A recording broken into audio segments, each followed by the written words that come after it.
best place to stream Law & Order Organized Crime is Peacock. We all want change. No one is above the law. And this fall, Call to duty. I don't think we choose them. It chooses us. all new episodes of Organized Crime will return on NBC and Peacock. I really wish that I had spent more time appreciating it when it was all happening. Instead of just worrying about when it would end.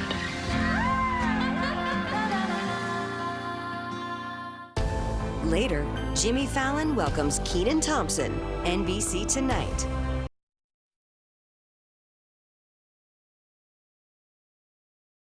For news at 11. A 7-Eleven shootout. Customers and a clerk take cover as an argument turns violent inside the convenience store, and a surveillance camera caught the whole thing. Good evening. I'm Chuck Henry. And I'm Colleen Williams. We're also streaming right now on Roku, Fire TV, and Apple TV. NBC4's Hetty Chang is live outside the Montebello police station with more on the search for those two gunmen. Hetty? Yeah, Chuck and Colleen, the shooting actually happened nearly 3 weeks ago. Only now are detectives releasing that security footage because they still don't know who these two men are and why they started shooting. What looks to be a pretty routine Saturday night at the 7-Eleven lasts all of about 10 seconds in the security video. Keep your eyes on the two men exchanging words on the right side of your screen.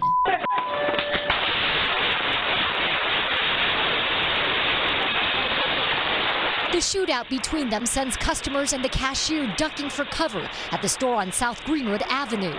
Montebello police aren't certain how many rounds the men fired, but the gunfire lasts several seconds. Police don't believe anyone was injured. I didn't know why they started shooting at each other. They just did. You know, it had nothing to do with us. Javier Romero was not working that evening, April 30th, just before 10 in the evening, and he still feels guilty about it. I was supposed to be working at that time, but something came up, and, I feel bad that, my coworker had to go through that, but I was just thinking, that could have been me, and I probably wouldn't have reacted fast enough. His coworker, who he says is okay, did duck quickly behind the counter, but everything around him was riddled with bullet holes. There were some bullet holes in this thing. There was damage to one of the monitors. Detectives tell us when they arrived on scene, the gunmen and the witnesses were gone. They don't know what led up to the shooting, but it's clear from the video they had some sort of verbal altercation before each man pulled out their firearms, trying to shoot each other. Romero says he's just glad customers and his coworker knew.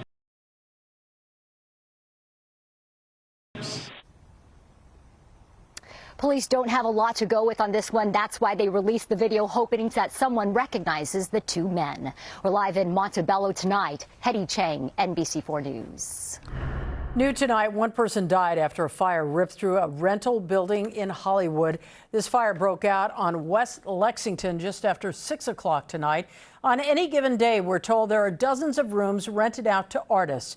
As the fire burned through the building, people inside scrambled to get out to safety. Sadly, though, one person did not make it. 2 other people suffered from smoke inhalation. The flames burst and everybody back, and it just wasn't getting us in the room. We had no chance. I was trying to get in there, and somebody grabbed me and said, "Don't go back in there. Everything's done. It's just over. Don't go back." And I was just trying. I was fighting them off me, like, "Get off me. I want to go back and save my stuff." But they said it's your life or it's your stuff. The man who owns the building says that fire may have started with a single candle inside one of the rental studios. The official cause of this fire has not yet been confirmed, though, by investigators. We have some new details tonight in that deadly attack at a church in Laguna Woods. A Chinese language newspaper says the day after the shooting, they received an apparent diary from someone whose name matches that of the suspected shooter. NBC4's Robert Kovacic has been working this story and is live tonight from the newspaper's headquarters in Monterey Park. Robert? Chuck, and we first want to point out this evening that NBC4 News has not yet independently verified what was mailed here. And tonight, the newspaper says it is waiting for authorities to request what they've received. This is 7 volume. This is in a box. Totally, I was at more than 1,000 pages. 7 volumes, photocopied pages, arriving to the World Journal by mail. The newspaper's attorney reading the sender's name on the outside of the box. It was from David Chow.